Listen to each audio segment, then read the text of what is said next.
Ethan Walker was taking a shower in the bedroom.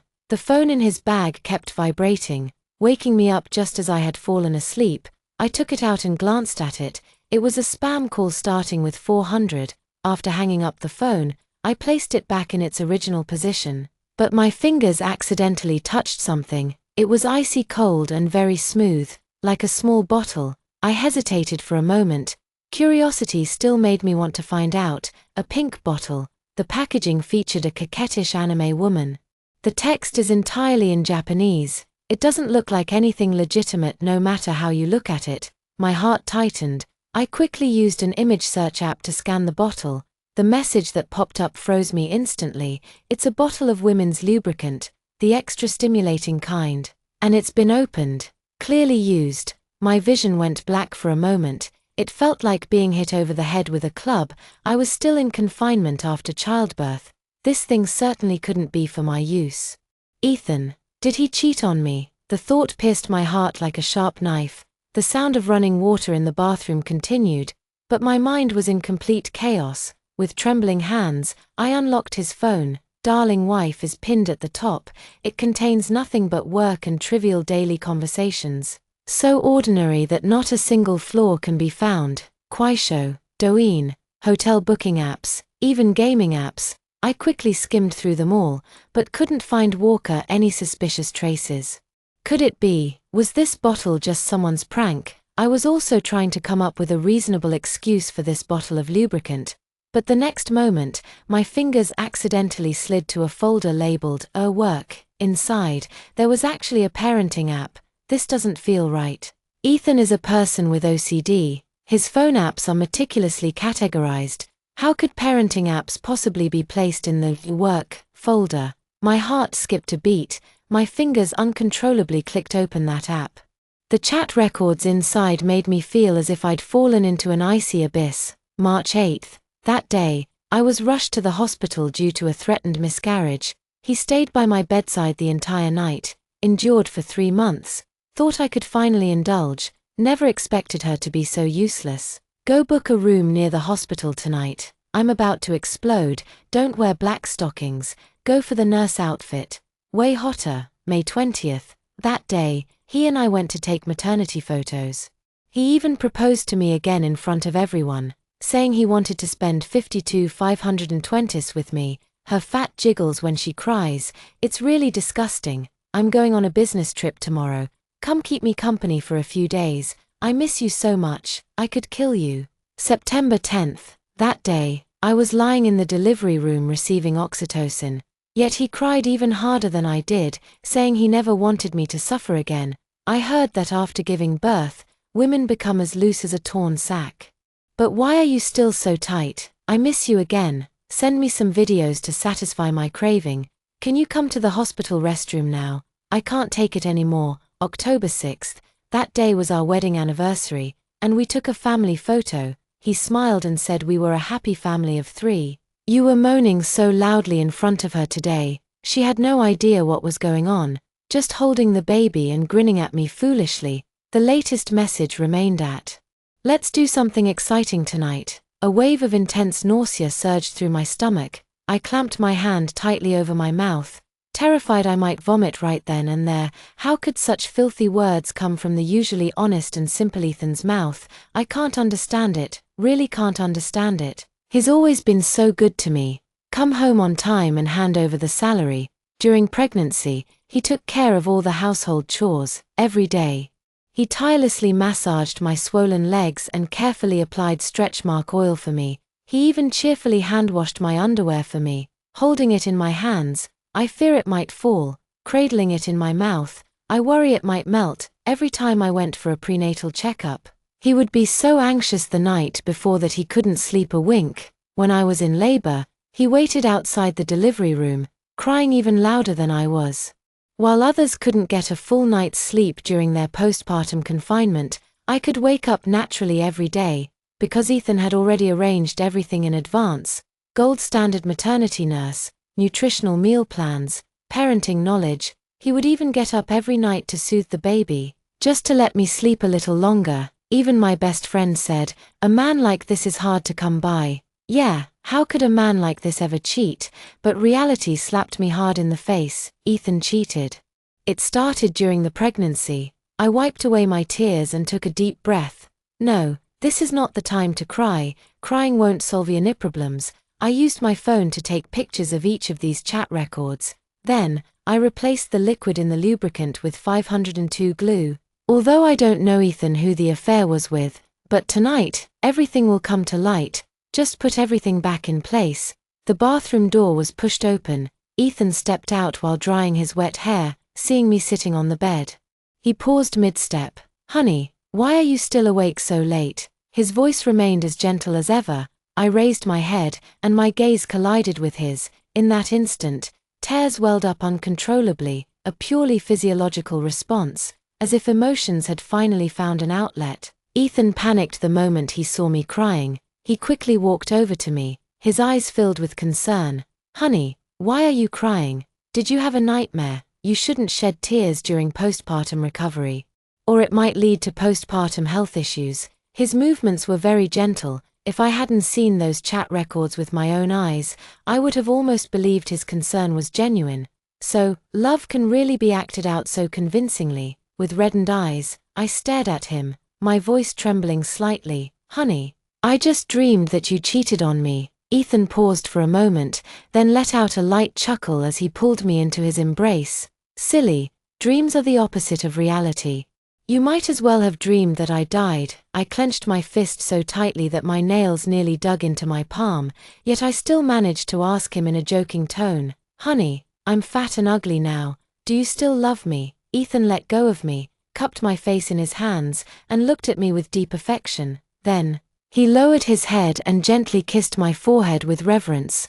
My wife will always be the most beautiful woman in the world. Besides, you're the one I pursued for 10 years before I could win your heart. How could I not love you? Yeah, Ethan chased me for 10 years. He was even willing to give me one of his kidneys. I used to genuinely believe that pigs might fly before I'd ever believe Ethan would cheat. Yet, the truth is just that cruel.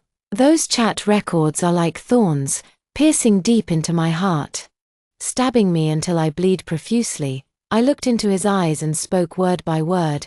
Honey, if you really cheated on me, could you just die? A flicker of unease crossed his expression, but he quickly regained his composure. I would rather die than cheat. I finally smiled. Ethan, you said it yourself. Those who betray true hearts deserve to die. Ethan also smiled. He reached out and ruffled my hair, speaking in a light tone. That's more like it. My wife looks prettiest when she smiles. Ethan brought over a cup of warm milk and handed it to me. Honey, have some milk, it helps with sleep. As I took the milk, I took a small sip. The next moment, I set the cup down and frowned slightly. Honey, I think the baby is crying. Can you go check? Ethan didn't suspect anything and turned to leave the room. I quickly poured the milk down the sink. Watching the milky liquid swirl down the drain, I smirked coldly to myself. So, this was the reason I slept soundly through the night. Ethan glanced at the now empty milk glass as he returned.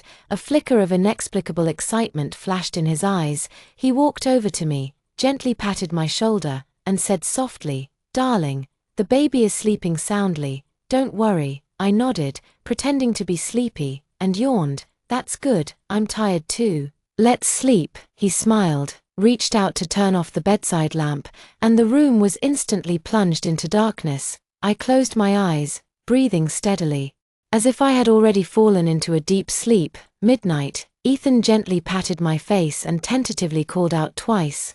Honey, honey. I closed my eyes, pretending to be fast asleep.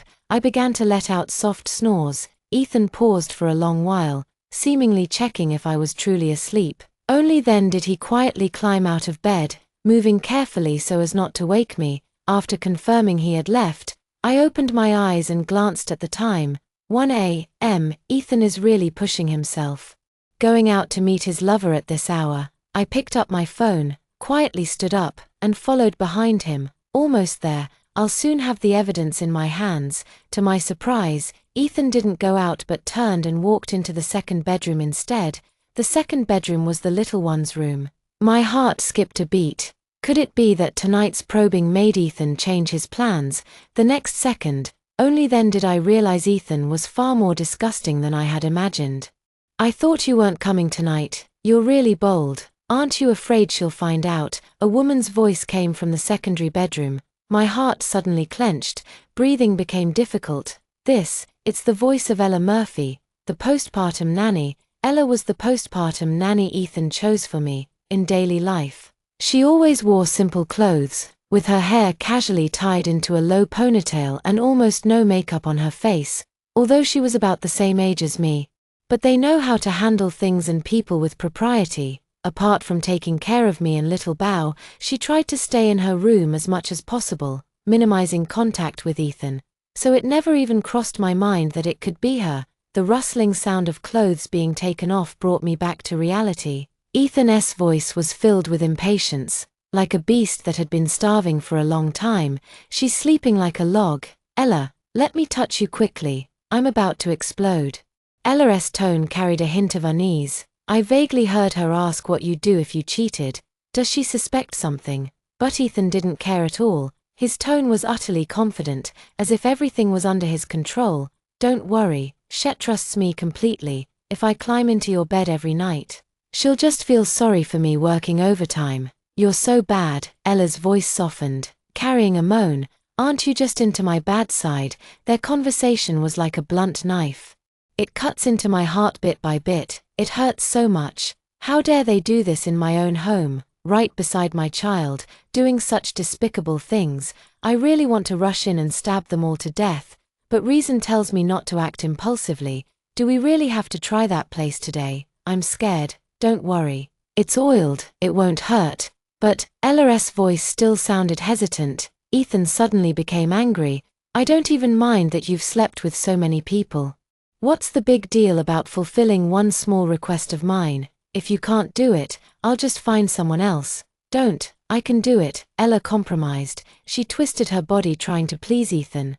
Be good, relax, I'll help you apply it. Ethan was eager to try. Ella obediently lay down. Ethan poured the entire bottle of lubricant directly in. It hurts. Ella couldn't help crying out in pain. Bear with it. This is the intense stimulation version. Pain is normal. Ella, here I come. Ethan looked excited, pressed directly onto it. Suddenly, a sharp scream echoed throughout the house. Ah, Ethan, what on earth did you apply? Why is it all stuck together? Ella frantically twisted her body, struggling desperately to break free, but it was already too late. The 502 glue had already taken effect. Ethan was also panicked, covering Ella's mouth. Keep your voice down. Is this something to be proud of? I got it on me too. War, hurry up and think of something. Ella's voice was already trembling with tears. I'm trying to think. Maybe try hot water. Ah, it's burning me to death. They tried for half an hour. In the end, they had no choice but to call an ambulance. The two were carried onto the ambulance on stretchers in an eerie manner. I stood on the balcony, watching the ambulance gradually disappear from view. Only then did I return to the secondary bedroom. Little Bao in the crib was sleeping soundly. I have no idea what's going on. I gently touched his little face, silently making a resolution. Don't worry, my little one. Mommy will definitely protect you. Then, my gaze fell upon the pink bottle on the bed. Wonderful, they used it all up. Ethan and Ella didn't return until the next evening. A person with their thighs pressed together, a person with their buttocks clenched, two people hobbled in one after the other. The posture looked very odd. I clenched my fists so tightly that I barely managed to suppress my laughter. Where have you been? Why haven't I seen you all day? I feigned concern as I asked, my gaze darting back and forth between them. Ethan flashed an awkward expression, his eyes avoiding mine. Something urgent came up at the company. Kept me busy all day. Just happened to run into Ella downstairs, so we came back together. His voice sounded distant, utterly unconvincing. I turned my head, my gaze settling on Ella. Ella, why didn't you say anything about disappearing all day? I thought something might have happened to you. Ella's face was frighteningly pale, her lips trembling slightly. Clearly, she hadn't found a suitable excuse yet. She could only stammer, Miss Hall. Ethan, seeing this, quickly came to her defense. Ella had some family matters and took leave from me. I got busy and forgot to tell you. Ella quickly nodded in agreement, afraid that I would continue questioning further. Miss Hall, I'll go take care of the child now. I waved my hand and said in a light tone, no need, my parents said they miss the kids, so they want to take them for a few days. It'll be a good break for you too. Ella paused for a moment, then finally replied softly, then I'll go make dinner for you now. I nodded, my tone indifferent. Go ahead. She stole a glance at Ethan, her eyes brimming with grievance. But Ethan was already overwhelmed himself, with no mind to spare for her. Ella could only avert her gaze and shuffle awkwardly into the kitchen, her movements stiff. Her figure looked utterly desolate, each step seemed to bear immense suffering. Honestly, I couldn't help but feel she was wronged. Working like a beast of burden by day, clucking like a hen by night, still have to cook for me with work injuries, it's truly miserable. The clatter of pots and pans echoes from the kitchen. Ella was moving noticeably slower than usual. Ethan clenched his lips tightly and slowly sat down while holding onto the edge of the sofa. The pain on his face was almost overflowing, but he still held back from making a sound. I pretended not to notice his unusual behavior. She walked over to him, affectionately wrapped her arms around his neck, and plopped down onto his lap. She deliberately swayed back and forth, coquettishly saying, "Honey, with the little one not at home, we can finally have some alone time." Ethan's body stiffened abruptly, his expression turning grim. His fingers gripped the edge of the sofa tightly, his knuckles turning white from the force. I sat there, shifting back and forth restlessly. Ethan finally couldn't hold back anymore. He pushed me away abruptly. The movement was so abrupt that even he himself was startled. I staggered from his push, nearly falling to the ground. A flicker of panic crossed his face. "Honey, I didn't mean to."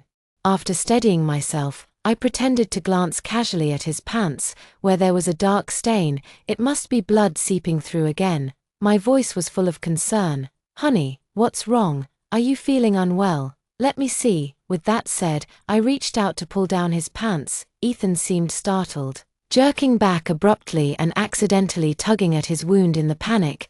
The pain made him grimace, his voice squeezed through clenched teeth, trembling slightly. "It's nothing. I just suddenly need to pee." He clutched his lower body tightly, squeezing his thighs together, and shuffled step by step with great difficulty toward the bathroom.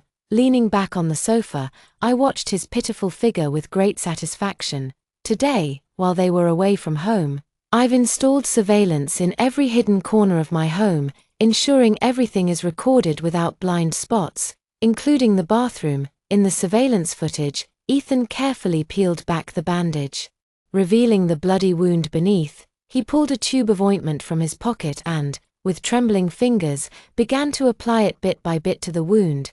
The moment the ointment touched his skin, he gasped sharply from the pain, yet he clenched his teeth, not daring to make a sound. Seeing this scene, a surge of satisfaction welled up in my heart. I never expected the power of 502 glue to be so immense. I couldn't help but grow curious. Ella, what would her condition be like? Her wound covers a larger area, so it must be even more painful. Nearly half an hour had passed before Ethan emerged from the bathroom. His legs trembled uncontrollably as he walked. I glanced up at him, feigning concern in my tone. "Honey, are you really okay?" He forced out a faint smile and replied weakly, "I'm really fine." I smiled. "That's good. Then let's eat. I've specially prepared a feast for you." When they reached the dining table, Ethan froze completely. Staring at the table full of spicy crayfish, garlic scallops, and spicy crab, his voice trembled as he said, "Honey, why so much seafood?" I smiled and pressed them both into their seats. "You've both been taking such good care of me lately. I wanted to treat you properly." As I spoke, I placed a large shrimp in each of their bowls. "Here, have some more. Don't be shy." Ella's face also turned pale. She kept her head down, fingers tightly gripping the chopsticks. Unable to bring herself to take a bite, Ethan's fingers trembled slightly as he peeled the shell, beads of sweat forming on his forehead. I sat to the side and casually remarked, "Yesterday, there was some juicy gossip in the neighborhood. Apparently, a couple got a bit too wild and ended up stuck together in the emergency room. I heard they're from our building. How embarrassing. Wonder if they managed to get unstuck." Ethan's hand trembled, and the shrimp fell onto the table. I pretended not to see and continued speaking. Honey, do you know who it is? Ethan avoided eye contact, his voice involuntarily stammering. How would I know? Why aren't you guys eating? Are you feeling unwell? Perhaps out of guilt, they could only force a smile and swallow their food with difficulty. Meanwhile, I sat nearby enjoying my postpartum confinement meal, feeling particularly cheerful. In the following days, I ordered takeout for them in various ways: cake milk tea, fried chicken burgers, seafood feasts, Sichuan and Hune cuisine. Every meal left them looking pale and queasy. Ethan walked with an increasingly noticeable waddle. Meanwhile, Ella could no longer sit down normally. On the evening of the third day, Ella couldn't hold back any longer. Early morning, the second bedroom. Ella stood by the bed, speaking in a very low voice. Ethan, I can't take it anymore. I quit. Give me $1 million. Transfer it to my personal account right now. Ethan frowned. Are you crazy? Why should I give you that much money? Ella let out a cold laugh. The doctor said my rectal nerve damage is irreversible. She suddenly pulled down her pants, revealing the wound. Under the light, her wound had already festered and was oozing pus. It looked horrifying. If things keep getting worse like this, I might even need a colostomy bag. Is asking for $1 million too much? Her voice grew increasingly louder, her emotions nearly out of control. Or do you want your wife to find out about us? Ethan stared fixedly at Ella, saying through gritted teeth, You dare threaten me? Ella stood her ground without backing down. This isn't a threat, it's a transaction. You give me money, I leave, and everyone stays unharmed. Otherwise, she didn't finish the sentence. But the implication was crystal clear. The room fell into a deathly silence. Ethan clenched and unclenched his fist. In the end, he compromised. Fine, I can give you the money. But $1 million isn't a small amount. My funds are all with Sophie Hall. I'll need time to arrange it. He tried to stall, his tone carrying a hint of pleading. You leave first. I'll definitely transfer the money to you in a few days. Ella let out a cold laugh, clearly not buying his nonsense. She pulled out a pre-prepared IOU from her bag and flung it in front of Ethan. Words alone are no proof. Sign this IOU first. Ethan glanced down at the IOU, his expression darkening further. What, 1% interest per day for late payment? This isn't even loan sharking anymore, it's outright robbery. Then I'll go tell Miss Hall about our little arrangement right now. I'll sign. Ethan's voice seemed to be squeezed out from his throat, watching his hand tremble as he signed his name on the IOU. The corners of my mouth lifted slightly. Want money? Keep dreaming. I turned and went back to the bedroom, quickly dividing the money in the account into several parts. One part was invested in fixed-term financial products, another portion was transferred to an education fund account opened in Xiaobao's name. Early the next morning, Ella hurriedly packed her luggage to leave. Her movements were very light, as if afraid of waking someone. I only sauntered out of the bedroom when she was already dragging her suitcase to the door. Ella, where are you going so early? She kept her head down, her voice somewhat weak. Miss Hall, there's an emergency at home. I quit. I nodded without asking further questions, simply taking out my phone to transfer her wages for the month. Here's this month's pay. Take it and be careful on your way. Her fingers trembled slightly, her eyes darting away as if she wanted to say something. But in the end, she only hurriedly muttered a thanks before turning and walking away quickly. I am a person who keeps public and private matters strictly separate, and I never withhold wages, but every penny owed will be accounted for. Back in the room, Ethan was still lying unconscious on the bed. His wound was getting worse. A foul, rotting stench hung in the air. These days, he's been applying the ointment with noticeably increased frequency, even in the middle of the night. You could hear his muffled groans coming from the bathroom. I stepped into the bathroom. I injected the capsaicin I had prepared earlier into his ointment. It's time to show some real skills. I put the ointment back in its place and lay back on the bed with a cheerful heart, quietly waiting for the show to begin. Before long, Ethan woke up. He dragged his heavy steps into the bathroom, took off his pants as usual, and prepared to tend to his wound. His wound had already begun to fester. There were still some blackened necrotic tissues at the edges. Gritting his teeth, he used a cotton swab dipped in medicine to clean the wound, beads of cold sweat breaking out on his forehead. TSK. How did it get this bad? I couldn't help but sigh. Ethan really has a high pain tolerance. To tough it out like this for days. He's quite the tough guy indeed. Ethan took out the ointment, squeezed out a large dollop, and applied it to the wound. The next second, his body suddenly stiffened, followed by a heart-wrenching scream. I pushed the door open, my face full of tension. Honey, what's wrong with you? Ethan's face was twisted almost beyond recognition by pain. Veins bulged violently on his forehead. He frantically scratched his festering skin with his hands, dripping blood all over the floor. Hurry, take me to the hospital. He practically roared it out. I feigned panic. What's going on? Honey, how did your hemorrhoids end up in the front? He didn't even have the strength to answer me. He just kept scratching the wound, trying to ease the pain, until he passed out from the pain. I slowly took out my phone and dialed the emergency number. Outside the emergency room, the doctor said to me with a grave expression, "The patient's condition is very critical. The tissue has necrotized, and there's a secondary infection. There are currently 2 options. One is conservative treatment, but the risk of infection is very high and could be life-threatening. The other is surgical removal to completely eliminate the necrotic tissue." I didn't hesitate for a second, then cut it off. The doctor clearly didn't expect me to be so decisive. "Won't you reconsider? After all, this is a very important part." With a resolute expression, I took the surgical consent form. He quickly signed his name on the paper with a few swift strokes. Ethan opened his eyes again. It was already the 2nd day after the surgery. The effects of the anesthesia were gradually wearing off, and his gaze was still somewhat unfocused. It wasn't until they saw me standing by the bedside that their eyes gradually focused. "Darling," I flung the divorce papers onto the table. "Ethan, let's get divorced. The child stays with me, and so does the property." He froze for a moment, a flicker of panic flashing in his eyes, then he forced a smile. "Honey, what are you talking about? Why would you suddenly want a divorce?" I glanced at his lower body and sneered. "So it was you two, that inseparable couple in the neighborhood. Ethan, you're really something, cheating on me with our postpartum nanny." Hearing this, his face instantly turned pale, his lips trembling as he tried to explain. "Honey, let me explain. She seduced me first. I swear, it was just once. I really just lost my head for a moment." He clutched desperately at the hem of my clothes, his voice choked with sobs. "I really know I was wrong. I just made a mistake any man could make.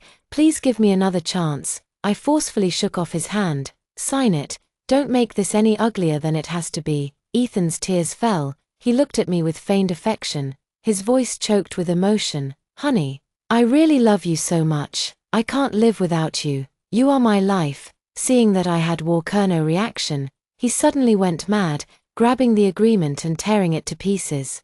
The shredded paper fell onto the hospital bed like snowflakes. Ethan's eyes were bloodshot, his voice hoarse. "I won't divorce. I'd rather die than get divorced." He reached out to grab my arm, but I dodged by turning sideways. His emotions grew even more intense. "The baby is still so young. How could you bear to let him grow up without a father?" "I swear, I'll never." "I believe that," I interrupted him, pressing down his raised right hand that was making the vow. The faint glimmer of hope that had just appeared on his face shattered into pieces with my next words. "After all, your tool for committing the crime has already been confiscated." At this moment, Ethan seemed to suddenly realize something. He lowered his head and lifted the sheet, his gaze falling on his lower body. His expression shifted from confusion to horror, then to despair, with a final heart-wrenching roar. "No, this can't be. What have you done to me?" Ethan had hollow eyes. It was as if all hope had crumbled in an instant. I spoke with complete composure. "It's due to complications. The doctor can testify to that. But I did sign the surgery consent form quite readily." "Sophie Hall," he roared, struggling, trying to get up from the bed to strangle me. However, as soon as he moved his body, he got tangled in the 4-tube. He fell back onto the bed in a clumsy mess. I pulled out a backup copy of the divorce agreement from my bag and slapped it directly onto his face. The bold words "all property belongs to the wife" were perfectly covering his eyes. It seemed like the final mockery directed at him. "You're dreaming." Ethan had a frenzied, bloodshot look in his eyes as he rasped, As long as I don't agree to the divorce, you won't be able to get one, even if you do, without a job or income. Tell me, who do you think the judge will award custody of Xiaobao to?" Seeing me remain silent, Ethan suddenly let out a low chuckle. The laughter carried a sickly sense of triumph. His expression softened with tenderness. "Darling, I can forgive you, as long as you sew that place shut too. Then we can both keep each other company, just like before. Wouldn't that be wonderful?" My mind buzzed. I looked up at him in disbelief. Ethan has actually become this perverted. Ethan seemed to suddenly understand something. His expression grew increasingly resolute. "Darling, you've given birth, you're ugly and fat. No one else would want you except me. Transfer 1 million to Ella now, and she'll never bother us again. We can start fresh." I couldn't help but laugh, laughing in frustration. Ethan seemed afraid I wasn't angry enough, so he added another sentence. "But from now on, everything in this household will be decided by me. You're not allowed to have even the slightest objection." I silently picked up the hot water kettle on the table. He lifted the lid and without hesitation poured the scalding hot water all over the area between his legs. "Oops, sorry, my hand slipped." I said it lightly, as if it were truly just an accident. "Ah." Ethan curled up in pain, his face instantly flushing red. Not another word could be uttered. The world finally fell silent. Ethan was right. If he doesn't agree, I really can't get a divorce easily. The legal process is cumbersome, time-consuming, and exhausting. Not to mention he will definitely fight me for Xiaobao's custody. In that case, I've changed my mind. Widowhood might be simpler and more final than divorce. I posted Ethan and Ella stuck together in a video online. In less than half an hour, the reposts exceeded 10,000. It even made it to the trending list in the local city rankings. Ethan was completely socially embarrassed. His personal information was completely exposed. His friends all cut ties with him one after another. Even old classmates he hadn't contacted for years sent messages to curse him. The company also quickly fired him on the grounds of damaging the corporate image. Now it's all good. Ethan is just like me, also out of a job.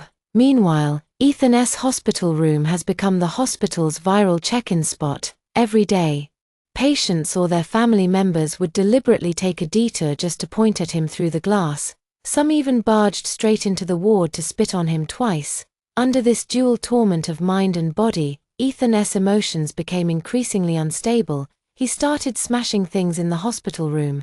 He would scream and shout all day in the ward. The nurses were too scared to approach him easily. The hospital had no choice but to move him to a secluded single room to avoid disturbing other patients. I took advantage of his absence. I installed a hidden camera in the ward, with the lens pointed directly at his hospital bed. When I had nothing better to do, I'd open my phone to watch him go crazy in the ward.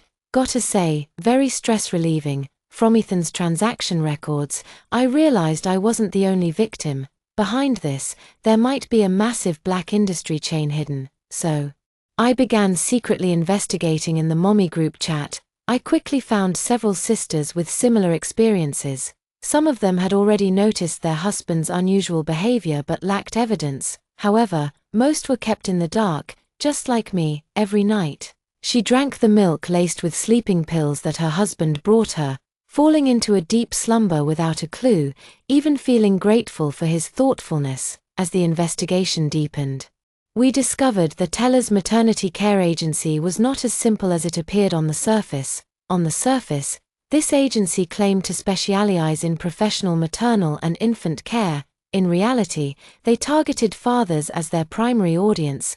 They have a complete training system in place. New hires must first learn to act naive and simple-minded.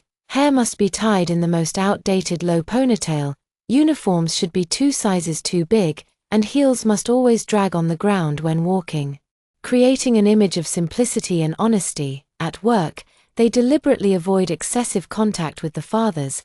They even appear somewhat dull and reserved. This makes many mothers let their guard down around them. After all, who would have thought that beneath the plain maternity nurse uniform lies sexy lace lingerie? This hidden temptation under the wife's watchful eyes is irresistible to many new fathers. They revel in the thrill of this secret indulgence. Thus, maternity nurses like Ella are exceptionally sought after in the market.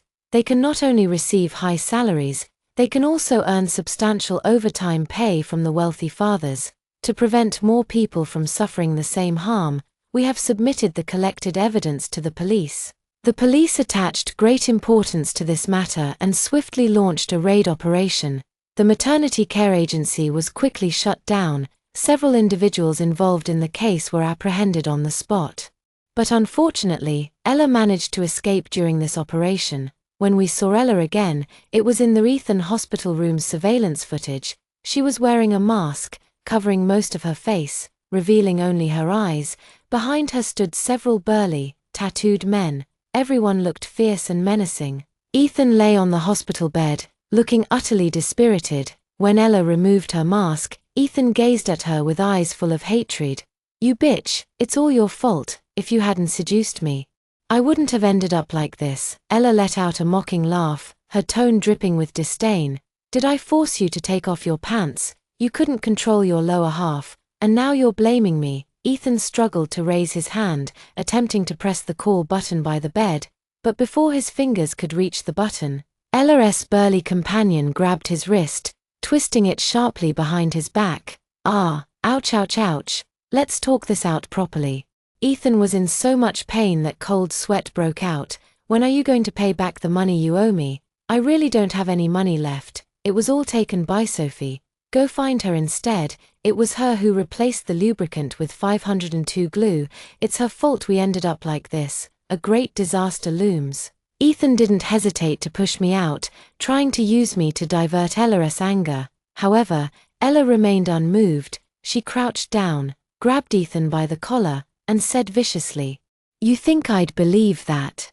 If you don't pay up today, don't even think about leaving this hospital room alive." Ethan spoke in a voice that was almost tearful. "I really don't have the money, but I can trick Sophie into coming here. You can get it from her." His face was full of ferocity as he said this. It was obvious. He really wanted me dead. Not long after, my phone rang. The caller ID shows Ethan. He tried to keep his voice steady. "Honey, I agree to the divorce. Come to the hospital now." I responded calmly, "Okay. I'll be right there." After hanging up the phone, through the surveillance footage, I saw Ethan excitedly turn to Ella and say, "Sophie will be here soon." Ella spat in his face with utter contempt. "You're disgusting. Selling out your own wife so easily." Ethan gritted his teeth and said, "She betrayed me first. She left me with nothing. Why should I still protect her?" Half an hour later, Ella was already growing impatient. She directly slapped Ethan across the face. "Why hasn't she arrived yet? Are you all teaming up to mess with me?" Ethan was struck so hard his head turned aside, a trickle of blood seeping from the corner of his mouth as he hurriedly explained, "Maybe it's traffic. I'll call her again." The phone rang once more. This time Ethan's voice was full of urgency. "Honey, why aren't you here yet?" I lowered my voice and feigned nervousness as I said, "Honey, the police just told me they found Ella's whereabouts. She might know it was you who reported her. And she could come to the hospital looking for you. When she does, try to stall her. Whatever you do, don't let her get away." "What nonsense are you talking about?" Ethan's words were cut short as his phone was snatched away by Ella. She slammed the phone onto the ground with all her might. The phone shattered instantly, fragments scattering everywhere. "Ethan, so it was you who got me wanted." Ella glared at him fiercely, wishing she could tear him to pieces. Ethan tried to get up from the bed and escape, but the burly man shoved him back down. His body slammed heavily onto the hospital bed with a dull thud. The bed frame shook several times from the impact. "It was Sophie who lied. I didn't call the police." Before he could finish his words, the big man stuffed a sock into his mouth. Ella waved her hand. "Beat him up." The big men immediately surrounded him, raining down punches on Ethan. Ethan tried to curl his body into a ball to dodge, but it was utterly futile. There was only a loud crack sound. Ethan seemed to have broken a few more ribs. He trembled in pain, veins bulging on his forehead, but with his mouth gagged, he couldn't even let out a scream. All he could manage were low, muffled whimpers. "Put some more strength into it. Didn't you eat anything?" Ella curled her lips into a cruel smile, her eyes brimming with delight. Bang, bang, bang. The burly men's fists grew even more vicious, each punch carrying full force. Ethan's body was beaten like a rag doll. thrown about in disarray. His entire body began to convulse violently. He appeared to be completely disoriented. "That's enough." Ella finally waved her hand, signaling the burly men to stop. She walked up to Ethan and spat in his face, her expression full of disgust. "I hate cheating scum like you the most in this life. Ooh." With that, she turned and left the hospital room with the burly men. However, as soon as the door was opened, she was caught red-handed by the police. Ethan was rushed back into the emergency room. This time, his condition was even more critical than before. The doctors gave it their all. "I'm still in confinement after childbirth. In the final moments of life, Ethan's last wish was to see me one final time. I still went." On the hospital bed, Ethan had been beaten beyond recognition, barely resembling his former self. When he saw me enter, his eyes suddenly lit up, as if experiencing a final surge of vitality. With great difficulty, he raised his hand and reached out in my direction. "Darling, I love you." I stood still, a mocking smile playing at the corners of my lips. I mouthed 3 words back at him. "Go to hell." He understood. His eyes instantly dimmed. His body suddenly convulsed. Blood abruptly gushed from his mouth and nose. His hand dropped weakly. "Ethan is dead." A tear still hung at the corner of his eye, but it was nothing more than crocodile tears. There isn't a ripple of emotion in my heart. Meanwhile, Ella's life had also come to an end. She was charged with multiple crimes including intentional injury resulting in death and prostitution. Ultimately, she was sentenced to death for the combined offenses. Standing at the courthouse entrance, I looked up at the sky. The sunlight was dazzling. The road ahead is still long. Thank you for watching today's story. If you enjoyed this video, please give it a thumbs up and share it with your friends. We'd love to hear your thoughts in the comments below, so feel free to share your opinions, and don't forget to subscribe to our channel for more great stories. We'll see you in the next video.